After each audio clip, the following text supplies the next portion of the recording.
네, 함께 말씀 보도록 하겠습니다. 우리 다니엘서 1장 1절부터 9절 말씀 함께 보시겠습니다.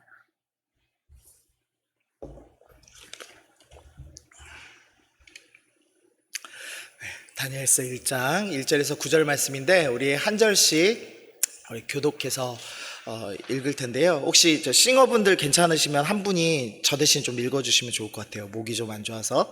네, 우리 양성윤 형제 마이크 좀 켜주십시오. 자, 1절부터 우리 교독하겠습니다. 유다 왕 여호와김이 다스린 지 3년이 된 해에 바벨론 왕 느부갓네살이 예루살렘에 이르러 성을 에워쌌더니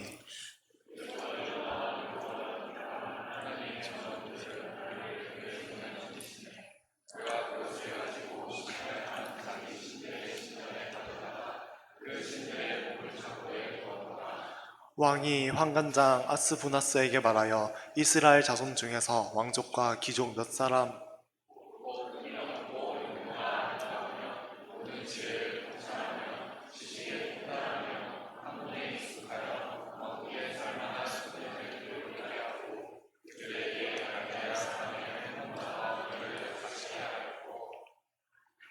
또 왕이 지정하여 그들에게 왕의 음식과 그가 마시는 포도주에서 날마다 쓸 것을 주어 3년을 기르게 하였으니 그 후에 그들은 왕 앞에 서게 될 것이었더라.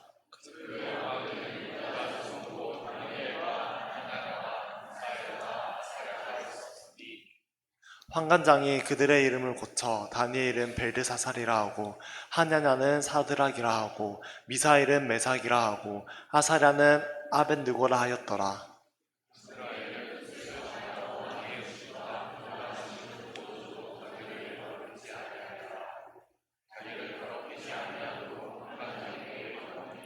하나님이 함께 읽겠습니다. 하나님이 다니엘로 하여금 환관장에게 은혜와 긍휼을 얻게 하신지라. 아멘. 네, 한 3주 동안 우리 다니엘서 좀 함께 살펴보려고 합니다. 먼저 역사적 배경을 좀 함께 살펴보면은요, 우리 지난번에 배웠던 므낫세 왕 혹시 기억나시나요? 네, 그 늦게 예수님 믿으면 어떻게 되는지 우리 예를 들었던 므낫세 왕, 그 왕 아버지가 예수님 잘 믿는 히스기야였죠. 히스기야 때 북이스라엘이 멸망했습니다. 그리고 그때부터 아수르가 이제 남유다를 공격하는 일들이 있었습니다. 그래서 므낫세가 주변 국가들에 있는 우상들을 받아들이며 주변 정세에 맞춰서 발맞춰서 살려고 하다가 범죄하죠. 그래서 므낫세의 악행 때문에 결국 남유다의 멸망이 확정되는 일이 있었습니다. 그리고 제15대 이제 므낫세의 아들 아몬이 짧게 2년 정도 다스리다가 이제 반역에 의해서 죽게 됩니다. 네, 화면을 좀 주시면 좋을 것 같습니다. 네, 그리고 16대 이제 요시야, 우리가 므낫세에 이어서 짧게 살펴봤던 의로운 왕 요시야 때 어떤 일이 일어났냐면 갑자기 바벨론 땅에서 이제 신흥 바벨론 국가라고 부르는 이제 왕조가 이제 출몰합니다. 그래서 아수르 대 바벨론의 이제 대결이 시작이 됩니다. 바벨론이 창건되고 나서 5년 뒤에, 이건 물론 이제 정확한 나이는 아니지만 대략 다니엘이 포로로 잡혀갈 때를 16살 정도로 보거든요. 한 중2, 중3 나이로 보는데, 그때로 계산을 하면은 이제 바벨론이 만들어지고 5년째 다니엘이 이제 출생됐다라고 이제 보통 생각을 합니다. 그리고 나서 그 다음에 바벨론이 아수르의 수도인 니느웨를 함락합니다. 아수르가 엄청나게 강력한 국가였고 수백 년 동안 패배를 단 한 번도 하지 않은 국가였는데 바벨론이 출현해서 갑자기 이 바벨론이 아수르를 이제 삼키기 시작한 겁니다.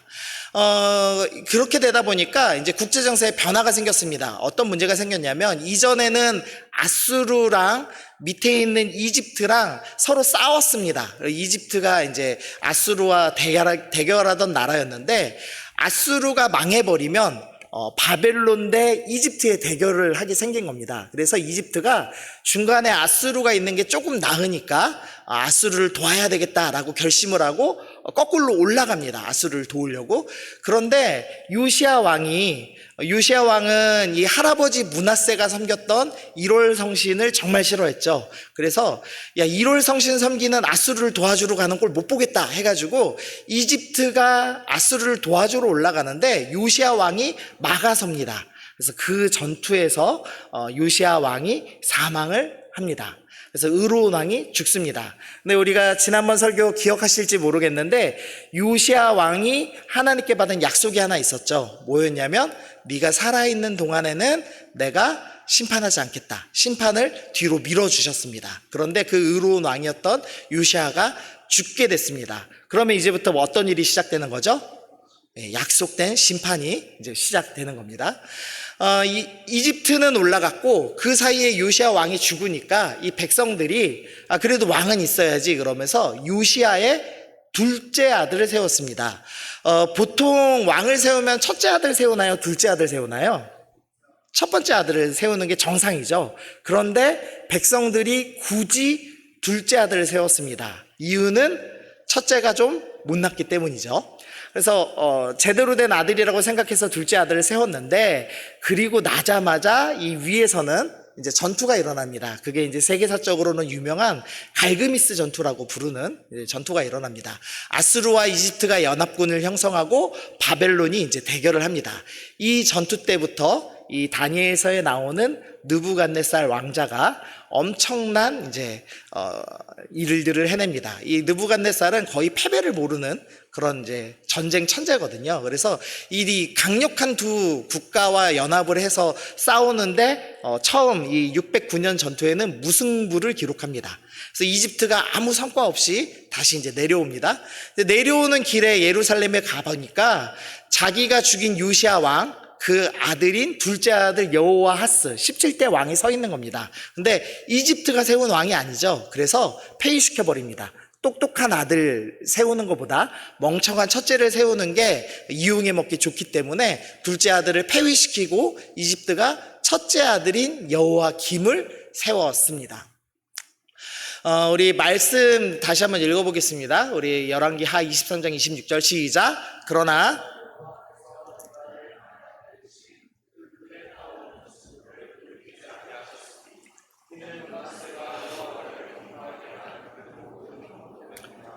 그나마 멀쩡한 둘째 아들보다 첫째 아들을 세우시고 이제 나라를 심판하시는 과정이 시작된다라는 것을 설명을 하고 있죠.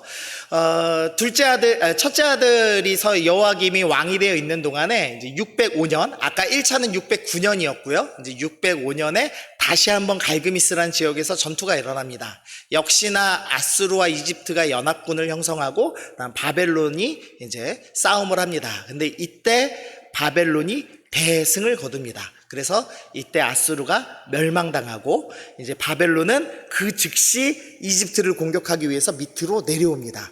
근데 그 길목에 무슨 국가가 있냐면 남유다가 있는 거죠. 그래서 바벨론이 친 이집트 정부가 수립되어 있는 이 예루살렘을 포위하게 되는 겁니다. 그래서 1절 말씀 다시 보시면 유다 왕 여호와김이 다스린 지 3년이 되는 해에 바벨론 왕 느부갓네살이 예루살렘에 이르러 어떻게 했죠? 성을 에워쌌습니다. 포위 공격이 시작됐습니다. 그리고 나서 결국에는 이제 예루살렘 성문을 열었습니다. 그래서 주께서 유다 왕 여호와김과 하나님의 전 그릇 얼마를 그의 손에 넘기심에 그가 그것을 가지고 하나님 전 그릇을 가지고 신할 땅 자기 신들의 신전에 가져다가 보물 창고에다가 두는 스토리가 시작됩니다. 이 그릇이 같이 갈 때 다니엘도 끌려서 16세 나이에 지금 포로로 끌려가게 되었습니다. 자, 이제 다니엘이 겪은 일을 좀 살펴보겠습니다. 하나님께서 남유다를 심판하시기로 결정하셨습니다. 심판 내용을 보면은요, 내가 칼과 기근과 전염병으로 그들을 뒤따르게 하며 그들을 세계 여러 나라 가운데 흩어 학대를 당하게 할 것이며, 하나님께서 네 가지로 지금 심판하시기로 결정하셨습니다. 첫 번째는 뭐죠? 칼입니다. 전쟁을 통해서 심판하시기로 결정하셨습니다. 그리고 두 번째로는 기근, 가뭄, 가난함, 경제적인 어려움으로 심판하시기로 결정하셨습니다. 그리고 세 번째로는 전염병, 쉽게 생각하면 코로나죠. 그리고 네 번째로는 여러 나라에 흩어지는 것, 즉 포로로 잡혀가는 벌을 허락을 하셨습니다. 그래서 그렇게 칼, 기근, 전염병, 포로 네 가지라고 할 수가 있겠습니다. 근데 이게 이제 단순한 어려움이 아닙니다. 이제 전쟁이 일어나려고 하면 내부에서도 갈등이 있고 외부에서도 갈등이 있습니다. 그래서 이스라엘 내부에는 그래도 이집트에 붙어야 우리가 삽니다. 아닙니다. 이제 새로운 강자인 바벨론에 붙어야 삽니다. 라고 해서 친애굽파와 친바벨론파들이 서로 갈등을 일으킵니다. 우리나라도 이 조선 마렵에 보면은 친러파, 친일파, 뭐 친중파 놓고 서로 싸움을 하죠. 그거 똑같습니다. 그래서 내부에서 갈등이 일어납니다. 다니엘은 지금 이것을 다 지금 보고 있는 거죠. 그리고 외부로는 결국에 계속 압박이 들어오다가 바벨론의 포위 공격을 당하는 그런 어려움을 겪었습니다. 또 다니엘이 이스라엘에서 어떤 일을 겪었냐면 기근으로 인한 경제적인 어려움을 겪었습니다. 그러니까 그냥 단순히 내가 남보다 가난하다 수준이 아니라 먹고 살 게 없는 수준의 어려움을 겪은 겁니다. 기근으로 이제 창밖을 내다보면 사람들이 이렇게 픽픽 쓰러져서 죽는 일들, 그래서 시체가 길거리에 내던져 있는 일들이 너무나 당연해 보이는 그런 일들을 다니엘이 어린 나이에 경험을 했습니다. 기근이 생기면 어떤 일이 있냐면 서로 뜯어먹으려고 하죠. 빵 하나라도 더 먹으려고 하죠. 그래서 과도한 경쟁이 발생했을 겁니다. 여러분도 지금 과도한 경쟁을 겪고 있죠. 사실 미국은 대학 가지 않아도 밥 먹고 사는데 큰 문제가 없는 나라입니다. 기술만 조금 배워도 평생 먹고 살 수 있거든요. 근데 우리나라는 90% 이상이 대학을 가도 경쟁 때문에 그 다음에 또 취업이 어려운 그런 어려움을 겪죠. 심지어 대학원을 가서 공부를 해도 취업이 안 되는 그런 일을 겪기도 합니다. 과도한 경쟁이 지금 몰려 있는 거죠. 근데 우리나라보다 이스라엘은 더 심각한 경쟁이 지금 모여 있어서 서로 나만 아니면 된다, 나만 살아남으면 된다, 이런 이기주의가, 그리고 물질 만능주의, 돈만 있으면 살기만 하면 돼, 이런 생각들이 이제 막 피어오르고 있었던 때입니다. 당연히 이제 이런 어려움이 있다 보니까 약자들이 전혀 보호되지 않았습니다. 과부, 고아, 그다음에 외국인 노동자들, 난민들, 이런 사람들은 이제 픽픽 굶어 죽는 그런 일들이 일어나고 있죠. 그리고 이제 거기에다가 전염병까지 이제 발생을 한 겁니다. 그러니까 이제 나라가 완전히 통제가 안 되는 거죠. 이런 통제가 안 되는 상황에 또 하나 심각한 게 있는데, 전염병처럼 퍼지는 가짜 메시지가 하나 있었습니다. 어떤 메시지냐면 확실한 평강이라고 부르는 메시지입니다. 뭐냐면 선지자들이 포위 공격 당했는데도 불구하고 하나님께서 예루살렘은 성전이 있기 때문에 절대 멸망당하지 않습니다 라고 이상한 메시지를 이제 주장하기 시작했습니다. 뭐 우리나라도 마찬가지죠. 이 인터넷 조금만 찾아보면 우리나라에도 이 가짜 선지자들이 가짜 메시지를 전파하는 게 참 많이 있습니다. 뭐 신천지 이단들도 있고요. 이단 아니고 건강하다고 생각되는 교단 안에도 이상한 메시지를 전하는, 하나님의 메시지가 아니라 다른 자기의 메시지를, 또한 정치적인 메시지를 전하는 분들이 꽤 많이 있죠. 그러니까 우리나라의 지금 모습, 거기서 더 심해진 모습이 지금 다니엘이 지금 16세까지 겪었던 일입니다. 그러니까 대단히 암울한 거죠.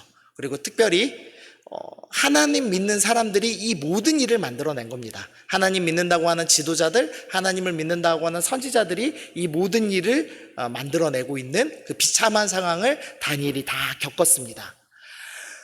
두 번째로 다니엘이 겪은 충격적인 일이 있습니다. 이거 다시 한번 좀 읽어보면 좋겠습니다. 시작. 주께서 유다왕 여호야김과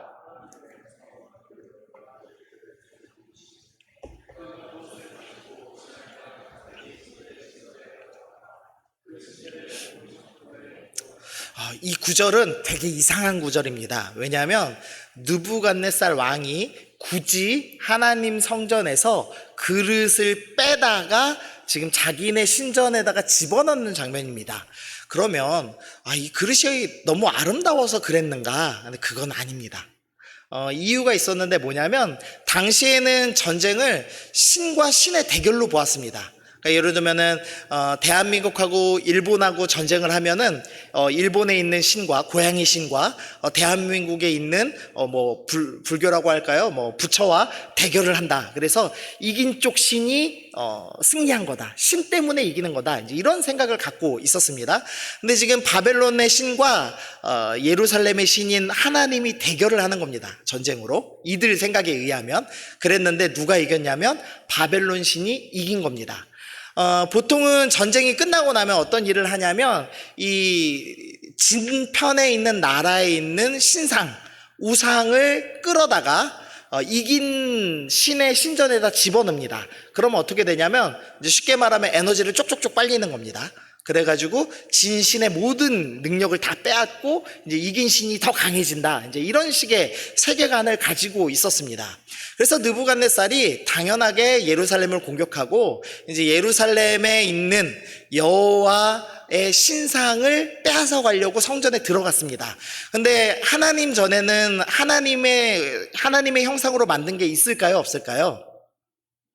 하나님의 형상으로 만든 건 있을까요? 없을까요? 없죠. 왜냐하면 십계명에 하나님의 형상을 만들지 말라 했기 때문에 하나님 형상으로 된 게 아무것도 없었습니다. 그래서 그러면 우리 신에게 어떻게 이제 에너지를 주지? 그럼 여기는 그릇이라도 갖고 가야 되겠다. 그래서 그릇을 지금 빼앗아 간 겁니다. 그러니까 단순히 보물을 가지고 갔다라는 개념이 아니라 하나님이 패배하시고 하나님이 지금 끌려가서 그릇으로 표현된 하나님이 끌려가서 바벨론 신의 포로가 되었다라는 개념으로 이해를 해야 합니다. 그러니까 다니엘의 세계관에서 볼 때는 하나님이 졌다. 진 것에 그친 게 아니라 포로가 되셨다. 그리고 나도 포로로 같이 끌려갔다. 이제 이런 일을 겪게 된 겁니다. 그러니까 이들 세계관에 의하면 이제 하나님은 패배했습니다. 하나님은 사라질 신이고 이제 바벨론의 신 마른둑만이 이제 살아남는 신이 된다는 것이죠. 이런 비참한 일을 겪고 나서 다니엘이 이제 바벨론에 도착을 했습니다. 바벨론에서 끔찍한 일을 겪을 줄 알았지만 전혀 끔찍하지 않는 오히려 너무 좋은 기회들을 누렸는데요. 첫 번째로는 바벨론에서 왕이 바뀌었습니다. 이 유다 왕 여호와김은 아주 악한 왕이었는데, 물론 느부갓네살도 하나님 믿지 않는다는 의미에서는 악한 왕이죠. 그러나 둘의 능력의 차이가 너무 컸습니다. 여호와김은 어떤 왕이었냐면 이 예레미야서 22장 13절 보면 불의로 궁전을 짓고라는 표현이 있습니다. 아버지 요시아가 이집트랑 전쟁하다 죽고 났는데 이 첫째 아들, 자기 동생도 지금 이집트에서 폐위당했죠. 그런데 이 첫째 아들은 무슨 일을 하냐면 궁전을 화려하게 짓는 일을 시작합니다. 그러니까 아버지도 죽고 동생도 죽었는데 나는 좋은 집 살고 싶어서 궁전을 짓는 아주 나쁜 왕이었습니다. 그리고 여호와김은 말씀을 불태우는 왕이었습니다. 어떤 일이 있었냐면 이 예레미야가 예언을 하고 그 말씀을 기록했습니다. 근데 그 말씀을 들은 신하들이 이 예언은 너무나 충격적이기 때문에 왕이 꼭 들으셔야 된다 해서 이제 그 말씀을 왕에게 내어줍니다. 그래서 왕 앞에서 이제 말씀을 읽는 겁니다. 그래서 여우디가 선호 쪽을 예레미야를 통해 말씀하신 하나님의 말씀을 낭독하면 왕이 면도칼로 그것을 자릅니다. 자르고 어떻게 하죠? 화롯불에 던져서 두루마기를 다 불태워버립니다. 하나님께서 선지자를 통해 말씀을 주셨는데 말씀을 읽으면은 읽은 거 잘라갖고 그 즉시에 불태우는 아주 악한 왕이 여호와김이었습니다. 능력도 없고 욕심도 많고 하나님을 섬기지 않는 악한 왕이었습니다. 그런데 느부갓네살은, 물론 느부갓네살도 우상 섬기는 왕이지만 좀 다릅니다. 다니엘서 1장 4절 보시면요, 곧 흠이 없고 용모가 아름다우며 모든 지혜에 통찰하며 지식에 통달하며 학문에 익숙한, 그러니까 쉽게 말하면 똑똑한 이스라엘에 있는 중학생 소년들을 데리고 옵니다. 그리고 그들에게 갈대아 사람의 학문과 언어, 바벨론에 있는 학문과 언어를 가르칩니다. 그리고 왕이 지정하여 그들에게 왕의 음식과 그가 마시는 포도주에서 날마다 쓸 것을 주어서 3년 동안 왕의 음식을 먹이며 공부시킵니다. 그 다음에 파란색 글씨 읽겠습니다. 시작. 그 후에 어디에 서게 되죠? 왕 앞에 섭니다. 왕 앞에 선다는 것은 무슨 말이냐면 고위직 공무원이 됩니다 라는 말입니다. 그러니까 다니엘을 불러다가 얘를 포로 삼은 게 아니고요, 바벨론의 언어 그리고 바벨론의 학문 배워서 고위직 공무원으로 세우는 겁니다. 국적과 상관없이 인재를 등용해서 세우는 왕이 느부갓네살 왕이었습니다. 그러니까 여호와김에 비하면 너무나 좋은 리더가 등장한 거죠. 또 느부갓네살의 아주 중요한 특징이 있는데 패배를 모르는 왕입니다. 전쟁 천재였습니다. 이 인류 역사 전체를 다 놓고 봐도 느부갓네살의 전쟁 수행 능력은 10손가락 안에 드는 위대한 왕이었습니다. 그러니까 절대적으로 안전을 보장해주는 왕이죠. 그리고 느부갓네살은 대단히 다재다능한 왕이었습니다. 이거 이제 보신 분들 없을 텐데요. 이거 독일에 있는 박물관에 실제 전시되어 있는 겁니다. 이거는 바벨론 성에 있던 이슈타르의 문이라고 불리는 건데 파란색이 꽤 이쁘죠. 이게 기원전 600년경에 느부갓네살이 바벨론에 세웠던 성문인데 독일 사람들이 이거를 조각조각 다 빼서 훔쳐와가지고 다시 복원해 놓은 겁니다. 근데 이 파란색을 염두에서 보셔야 되는데요. 지금도 되게 아름답죠. 이게 지금 2000년이 넘은 유물인데 색이 보존돼 있습니다. 그러니까 엄청난 기술력이 없이는 이렇게 만들 수가 없는 작품입니다. 그래서 당시에는 저 벽돌 하나, 저 파란색 벽돌 하나가 다 보석으로 취급됐다고 합니다. 근데 저 보석들 2000년이 지나도 색이 변하지 않는 보석으로 저렇게 성문을 만들었습니다. 뭐 성문만 아니라 사실은 이제 성벽 전체를 그렇게 만들었겠죠. 이건 또 상상도인데요. 바벨론의 공중정원이라고 불리는 이제 상상도입니다. 느부갓네살이 메대의 공주와 결혼을 했습니다. 메대라고 부르는 왕국의 공주와 결혼을 했는데 이 공주가 이제 고향에 가고 싶은 그 병에 걸렸습니다. 그런데 그 고향은 이 숲이 많은 지역이었거든요. 그래서 자기의 왕비를 위해서 바벨론에 있는 이 안에다가 공중정원이라고 하는 9층 높이의 이제 정원을 만들어냈습니다. 이거 만들기 쉬울까요? 어려울까요? 매우 어렵죠. 왜냐하면 당시 기술로 저 층까지 물을 끌어올릴 기술이 없습니다. 그런데 이때 어떻게 기술을 만들었는지 아직도 미스테리인데 끌어올려냈습니다. 그래서 여기에 정원을 만들어서 방이 100개 정도 있고 가운데는 비어서 햇빛이 들어오고 폭포가 있는 공중정원을 만들었습니다. 그러니까 하이테크놀로지죠. 쉽게 말하면 느부갓네살은 단지 전쟁만 잘하는 왕이 아니라 인재도 제대로 쓰고 건축에도 매우 조예가 깊은 천재라고 이제 평가를 합니다. 그러니까 이제 여호와김과 느부갓네살 너무 지금 비교가 되죠. 그러니까 다니엘은 이제 옛날의 삶을 잊어버리고 새로운 리더, 나를 알아주는 리더, 나를 인재로 부르는 리더, 나를 고위공무직으로 공무원으로 삼는 리더를 섬기는 좋은 기회가 생긴 겁니다. 또 다니엘은 지역이 바뀌었습니다. 이전에는 예루살렘에 살았는데 지금은 이제 신할 땅이라고 부르는 곳에 삽니다. 물론 성경에는 신할 땅이란 표현은 악한 곳이라는 표현입니다. 모든 악이 출현하는 곳. 창세기 11장에 보면은 바벨탑이 신할 땅에 건설되죠. 그래서 악한 땅이었습니다. 근데 예루살렘 성전은 하나님의 성전이 있는 땅이죠. 그러니까 다니엘의 원래 생각은 이 예루살렘이 좋은 땅이어야 되고 신할 땅은 악한 것이 천지인 땅이어야 됩니다. 그런데 막상 가보니까 예루살렘은 칼과 기근과 전염병으로 서로 내부에 갈등이 있고 약자가 전혀 보호되지 않고 거짓 선지자들이 판을 치는 장소가 되었고 이 신할 땅에는 느부갓네살이라는 천재적인 왕이 들어서서 바벨론 성이라는 엄청난 안전한 성과 공중 정원을 건설하고 지상 낙원을 구현하고 있는 겁니다. 그러니까 위험한 땅, 내 생명이 꺼질지도 모르는 땅이고 신할 땅은 그 어느 땅보다도 안전한 땅이 지금 되어 있는 상태였습니다. 그런 상태에서 이제 마지막으로 다니엘의 이름이 바뀝니다. 우리 7절 말씀 다시 읽어보겠습니다. 시작. 환관장이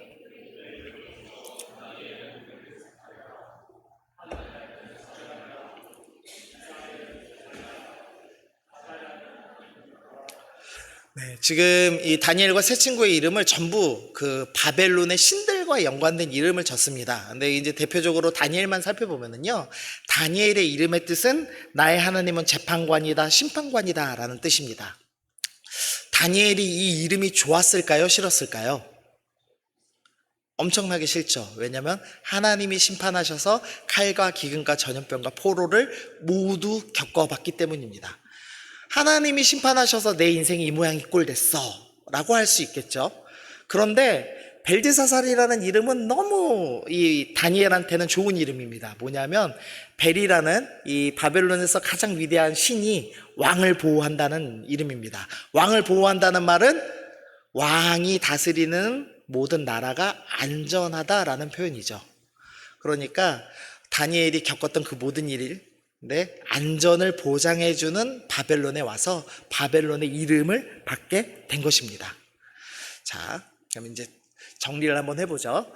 남유다는 지금 타락했고 하나님의 심판을 받아서 칼과 기근과 전염병과 포로를 당했습니다. 그리고 그릇이 성전에 간 것은 하나님이 포로를 잡혀가시는 상황. 이제 이 시대에는 하나님은 끝났다라고 생각될 만한 일이었습니다. 그런데 바벨론에서의 삶은 포로의 삶이 아니라 내 능력을 인정하는 리더가 있고 안전한 지역이 있고 신분 보장이 돼서 공무원까지 대주는 놀라운 특권을 지금 받는 일을 경험했습니다.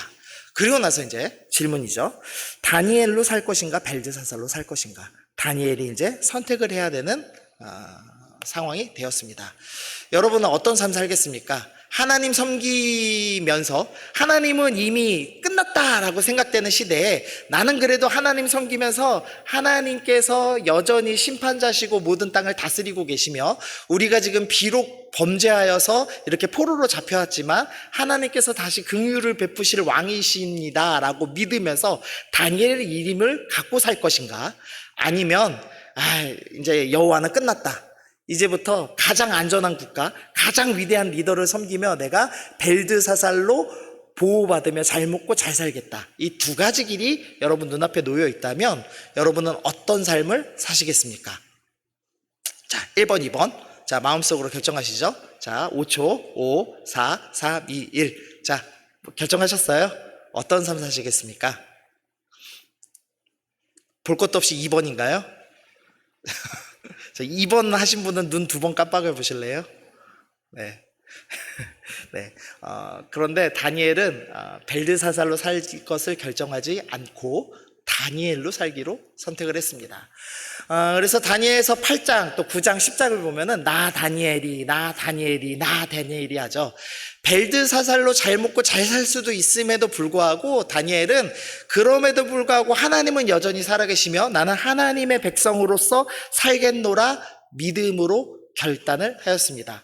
세상은 하나님 섬기지 않지만 다니엘은 여전히 하나님 살아계시다라는 믿음을 가지고 하나님을 따라 사는 삶을 살기로 결단한 것입니다. 다니엘이 이제 하나님 믿기를 결정하여서 한 가지 결단을 하였습니다. 그것은 뭐냐면 다니엘은 뜻을 정하여 왕의 음식과 그가 마시는 포도주로 자기를 더럽히지 아니하리라 하고 자기를 더럽히지 아니하도록 환관장에게 구합니다. 무엇이냐면 왕의 음식 중에서도 특별히 고기를 먹지 않겠습니다. 그리고 포도주를 먹지 않겠습니다 라는 결단을 내린 겁니다. 음식을 거부한 이유에 대해서 학자들이 여러 가지 추측을 합니다. 하나는 이 왕이 주는 고기가 우상에게 고기를 바치고 난 다음에 주는 음식이기 때문에 하나님 섬기려고 고기를 거부한 것이다, 우상 숭배 제물이라서 거절한 것이다 라고 추측하는 학자들이 있습니다. 근데 문제는 바벨론은 채소도 우상에게 바친 다음에 먹입니다. 그러니까 채소도 우상숭배에 사용된 제물이었습니다. 근데 다니엘은 지금 채소는 먹는다고 결정을 했거든요. 그래서 우상숭배 음식이라서 안 먹겠습니다 라고 한 것도 아닙니다. 그리고 두 번째로 정치적인 이유, 나는 느부갓네살을 따르지 않겠다라고 결정한 것이다 라고 생각하는 학자들도 있는데 다니엘은 이후에 느부갓네살을 충실히 잘 섬깁니다. 그래서 정치적 이유 때문에 다니엘이 음식을 거부한 것도 아니었습니다. 다니엘이 거부한 단 하나의 이유가 있다면 다르게 살기로 결정했기 때문입니다. 내가 이 바벨론의 포로로 살면서 바벨론에 있는 모든 문화를, 이 우상숭배의 모든 문화를 다 거절할 수는 없지만 내가 하나님 믿는 사람으로 벨드사살이 아니라 다니엘로 살기 위해서 내가 최소한의 신앙행위는 해야 되겠다라는 마음으로 적어도 왕이 주는 유익, 즐거움, 고기 먹는 즐거움, 포도주 먹는 즐거움은 내가 구하지 않겠노라라고 결정을 하고 거부하기 시작을 했습니다.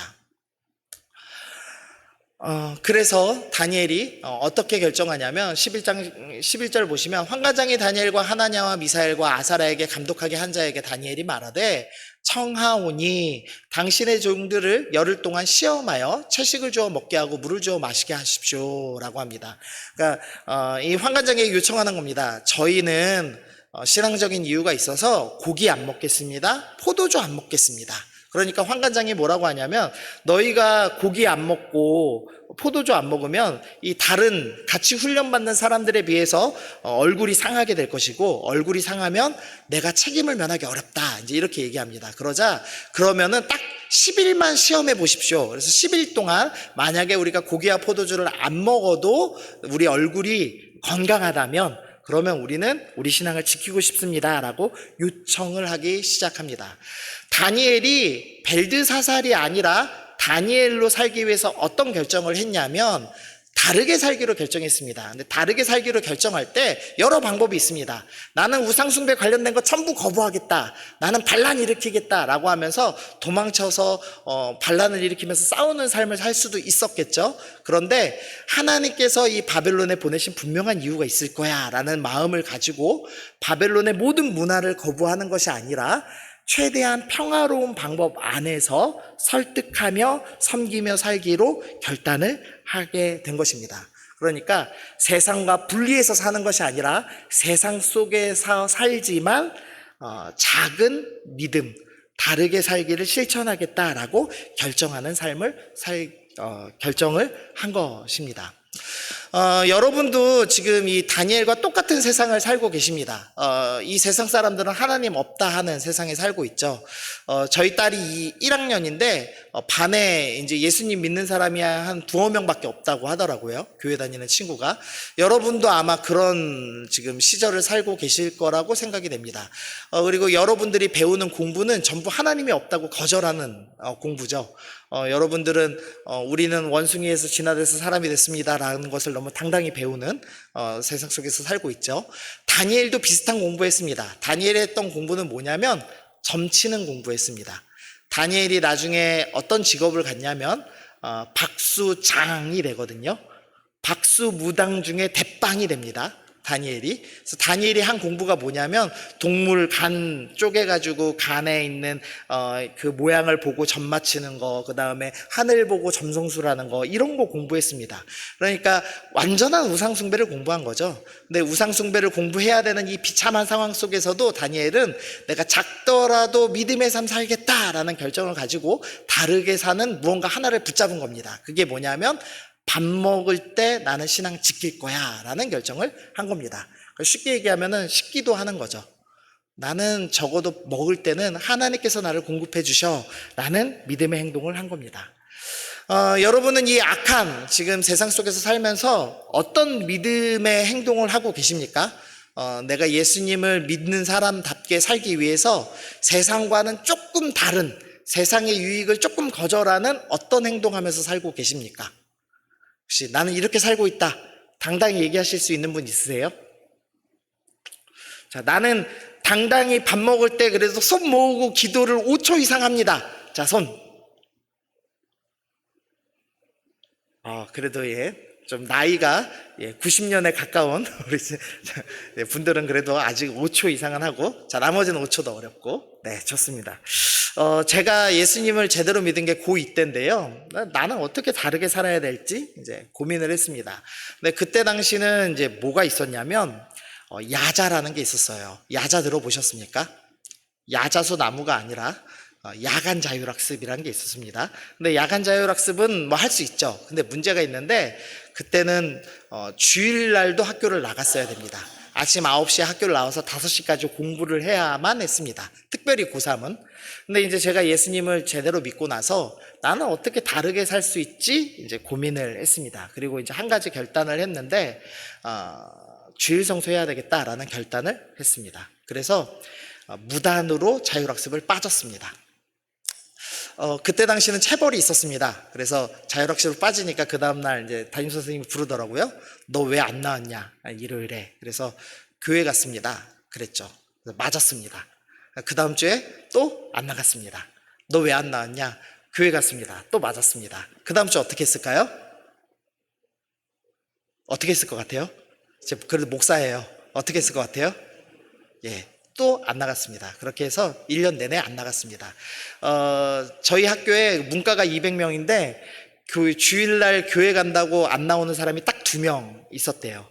네, 목사님 아들들이 여럿 있었거든요. 그 옆에 있는 막 500명 규모의 큰 교회 목사님 아들들도 새벽 예배만 잠깐 참여하고 다 교회를 나온다는 거예요. 그래서 담임 선생님이 너는 뭔데 유난 떠냐? 이제 이렇게 핍박하시더라고요. 그리고 이제 성적이 떨어지면 꼭 저를 앞에 불러요. 그래갖고 이제 목을 이렇게 살살 때려요, 매로. 그러면서 이자미는 예수님이 성적 떨어뜨려 주셨나? 계속 이러시면서 조롱을 하셨어요. 그래서 1년 내내 그걸 당했었습니다. 근데 그래도 제가 다르게 살아야 되겠다라는 결정을 했습니다. 제가 전에 이건 간증 드렸죠. 그리고 수능 제가 대박 났다고. 네. 그리고 이제 제가 신학교 졸업하고 나서 이제 회사를 좀 다녀야 될 상황이 됐어요. 물론 이제 일반적인 회사는 아니었고 묵상집 회사였는데 직장 다녀보니까 되게 힘들더라고요. 1시간에서 1시간 반을 출퇴근하는데 너무 피곤하고 힘들더라고요. 아버지들 힘드시죠?